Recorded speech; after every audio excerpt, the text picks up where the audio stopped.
So, in today's episode of our Inspiring Women series, I'm talking to Sarah Tweed, also known as Farm Girl Goes Vegan.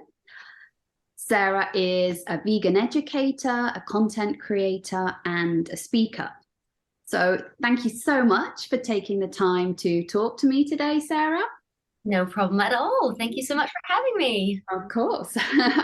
I've been waiting for this call for quite a while, so very happy that we managed to fit in a date. Now, I'm sure many of our viewers will be intrigued by why you are known as Farm Girl Goes Vegan. Could you tell us more about this? I could indeed. So, I was actually born on a dairy farm in Northern Ireland.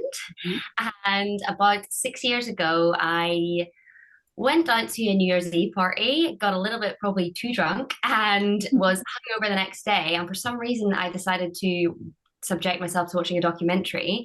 And the documentary that I actually watched was Cowspiracy. I don't know if you've heard of it, but it's one of these kind of like vegan documentaries.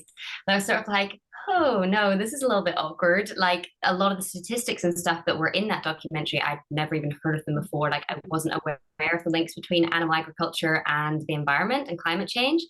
So I sort of was like, oh, well, documentaries, they might not be fully accurate or they might be biased. So I should probably just check and like do my own research. So of course I did, started like, rooting around on the internet to see what I could find. And unfortunately, I basically found out that what they were saying in the documentary was true. I mean, maybe some of the statistics are slightly exaggerated, but it is largely completely true. So I was like, uh-oh, I'm from a farm and I'm going to have to go vegan and I don't know how I'm going to tell my family. So I actually didn't, I basically went cold turkey at that point. I was just like, I'm going to have to cut it all out. I felt too like, almost like not responsible, but sort of like when you get given this information, like if you don't take it on board, I felt like I wouldn't be who I thought I was, kind of thing. Yeah, I can understand. So I actually didn't tell my family for quite a while because I was just concerned about their reaction. I mean, Northern Ireland is very built on animal agriculture in general. It's a very kind of common thing in Northern Ireland. So I think it was quite a while later, my mum called me about coming home for a family party. And obviously, family party, she's like, oh, this is the food I'm going to be doing. So we've got sausages, we've got, lamb, we've got this, we've got that. Yeah. Is that going to be okay for you? And I'm like, oh. Yeah. Actually, I'm not, I think I sort of said, I'm not really eating meat right now. Yeah. And she said, oh. And there's a bit of like silence on the line, and I'm thinking, oh, here we go. And she said, why? And so I obviously explained the whole thing, explained my position on it. And I think the initial response was more like, it felt like I was targeting my dad, which once I explained it to my family, to both my parents, they understood that it wasn't about like individually targeting dad as a farmer. I mean, my dad is a farmer son of a farmer son of a farmer son. So it was more the kind of scale, the system, the large scale agriculture that's going on that was the concerning thing. And now it's kind of fine. Like they're just like, oh, what's she done next type thing. It just kind of accepts it. Like it's part of just who I am. And I think, I mean, they'll never go vegan, but they'll understand a lot more now from, following what I do. And like, they're the first people to like my posts and like this kind of thing. Yeah. And they definitely cut down on their consumption. But that's basically, yeah, exactly. I mean, I don't really expect them to go vegan. And like, as I sort of put across on my page, I think anybody making effort is good. Like, obviously, like, do as much as you can, but like, I feel like it helps. Yeah, and it steps in the right direction. But that's basically the story. That's exactly where the name came from, because I did grow up on a farm and am now vegan. And obviously I use my story and my background to kind of like, in like a fun way, just explain to people about being vegan and like why we should consider it. Yeah. Wow, that is a great story. Really. At Cyssan, we believe that it's really important to be yourself and live your life in your own unique way. And it definitely sounds like you are living your life in your own unique way. And we also say, be unconventional, embrace your uniqueness. It's your superpower. Yes. So what does this mean to you? What does being unconventional mean to you and living your life in your own unique way?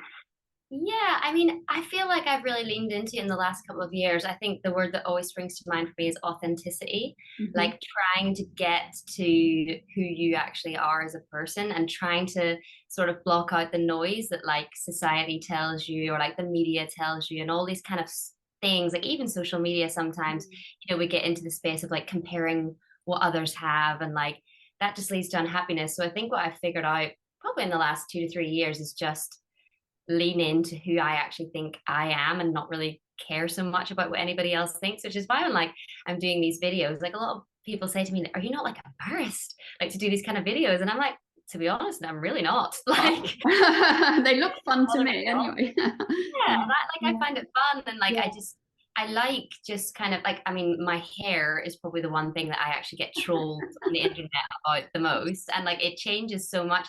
I mhm, kind of even forget that it is a color that isn't seen as conventional. Do you know what I mean? Like I forget that it is mm, something like out there. So when I yeah. get like these comments on the internet, I'm like, oh yeah, I suppose my hair is quite pink. I Like think people it looks great. I like thank the you. different shades of pink and the lilac there. I mean, again, like it's not even really that intentional. Whatever happens, happens. I've got like a couple of like colored shampoos. So like I just do like whatever and it just turns out whatever way it wants, kind of it's got a life of its own. But Yeah. I forget that like to some people that seems extreme. And Mhm. I get a lot of comments being like, oh, do you have to have colored hair and a nose piercing to be a vegan? And I'm like, Yeah. I don't think so, but like I No. feel like if more people could express themselves in the way they want, they would be Yes, less likely to be going about making these comments because they definitely. wouldn't Yeah. feel so like, I don't know, insecure maybe. Yeah. Um, Yeah. Good point. but yeah, like I feel like I've always sort of felt like not in a bad way, but that I don't necessarily like belong like in like at home, for example. Like I always kind of wanted to like go off to like other places and like move around and that kind of thing. So I think with that, it's easier to kind of then lean into like the authenticity of who you are because you're finding it yourself and you're just saying like Mhm. I don't really mind what other people think because I'm just gonna be myself. So Yes. yeah, Yeah, exactly. We shouldn't care what people think as long as we're happy doing what we believe is the best thing for us, I think. exactly. Yeah, yeah. So we've followed your journey for quite a while now and reached out to you as we were convinced that one of our new watches would totally suit you. Um, Yeah. so you're actually the first person to test out, yeah, our new Kiss 7. Can you just show us? Yeah, looks great. I'm also wearing one of the pink watches Yes, today, and I put on love my it. pink jacket especially for you. I love it. So, what do you think to the watch? Yeah, it's funny because I wouldn't have really said I was normally a watches person. Like I've been wearing an old kind of man's Casio for years, but this watch feels so like fancy and special that I'm absolutely loving it. Like you guys obviously have suggested to wear it on the inside of your arm, which I wouldn't have thought to do that before. But Mhm. now that I'm doing it, I'm like, this actually just feels like completely natural. Do you know what I Yes, mean? yeah, It's yeah, it's strange, so isn't it? easy to get used to. Yeah. And Hmm. like so now that it's here, I'm just obviously going like, oh, what time is it? Do you know what I mean? And it feels like easier to go than that way. But yeah, I'm really Definitely. Yeah. enjoying it. And Hmm. obviously the pink face is right up my street, as you know. Like the Hmm. whole brand is like very pink and whatever. Like pink and black are like one of my two colors. But also like it feels really light and not sort of cumbersome. Like it kind of just feels like it becomes part of you. That might Yeah. sound weird to say, but you Yeah. know what I mean. Oh, So definitely. Yeah, I've been wearing mine non-stop. So light. Yeah, I forget it's there. So comfortable. Yeah. How easy is it to find stylish vegan accessories? I think it's quite difficult actually. Like I think on the accessory side of things, that's maybe a bit behind the curve. I find like a lot of the stuff on the high street and whatever, there's some form of like animal product in there. Like it looks on the surface like it won't, and you're like, oh look, it Yeah. looks like it might be vegan, and then oh, top layer is leather or something like Mhm. that. Like so it is actually quite difficult to find products that are vegan, and even if you do, it tends to be not necessarily a company that's like sustainably minded or like thinking about any of that stuff like yourselves. Like I think you guys have got the whole sort of message going, whereas like if you We're do happen to trying. find something, yeah, Mhm. yeah, of course, and Yeah. it's like a continuous journey, nobody's perfect, but I feel like if you find something on the high street, it's unlikely to be a very ethical Yeah. company. Yeah. So yeah, I do find it quite difficult, like accessories wise, like even, things like bags and whatever, like a lot of stuff tends to just be leather. Like Yeah. I do find it very strange that, like, nowadays fur is seen as like extremely bad and a lot of designers are moving completely away from it, but yet nobody's brought up the fact that leather is like, isn't it just the same? I don't know, like it's, yeah.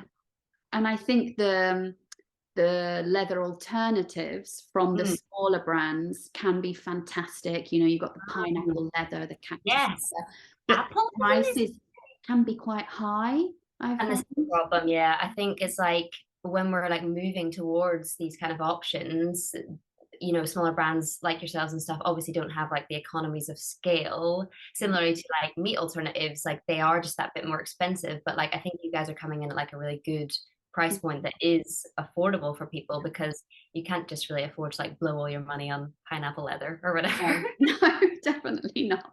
Most of us can't afford that anyway. Exactly, for Yeah. sure. All right. Well, thank you so, so much, Sarah, for talking to me today. Really appreciate it. And I hope we can catch up again soon. Yes, for sure. Thank you so much for having me. And I'll show the watch as I wave. Perfect. Yeah, great. Thank you. Love it.